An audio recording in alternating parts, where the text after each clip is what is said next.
Chapter 18, Sloka 48. Sahajang karma kaunteya. Sahajang karma kaunteya. Sahajang karma kaunteya. Sadoshamapi natyajet. Sadoshamapi natyajet. Sadoshamapi natyajet. Sahajang karma kaunteya.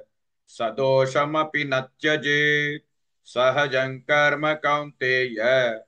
सदोषमपि न त्यजेत् सहजं कर्म कौन्तेय सदोषमपि न त्यजेत् सहजं कर्म कौन्तेय सदोषमपि न त्यजेत् सहजं कर्म कौन्तेय सदोषमपि न त्यजेत् सर्वारम्भा हि दोषेण सर्वारम्भा हि दोषेण सर्वारम्भा हि दोषेण धूमेनाग्निरिवावृताः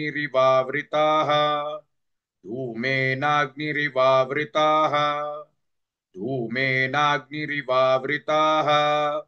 सर्वारम्भा हि दोषेण धूमेनाग्निरिवावृताः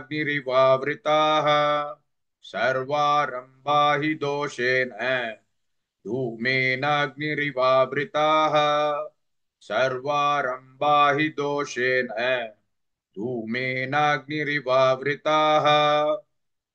सर्वारम्भा हि दोषेण धूमेनाग्निरिवावृताः सर्वारम्भा हि दोषेण धूमेनाग्निरिवावृताः सहजं कर्म कौन्तेय सदोषमपि न त्यजेत् सर्वारम्भा हि दोषेण धूमेनाग्निरिवावृताः.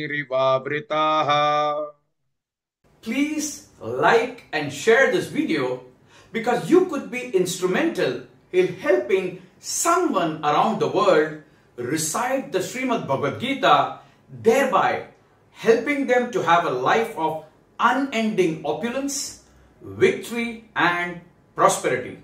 This is mentioned in chapter 18, Sloka 78. Yes, don't forget to buy my book, Leadership Can Be Child's Play. Namaste.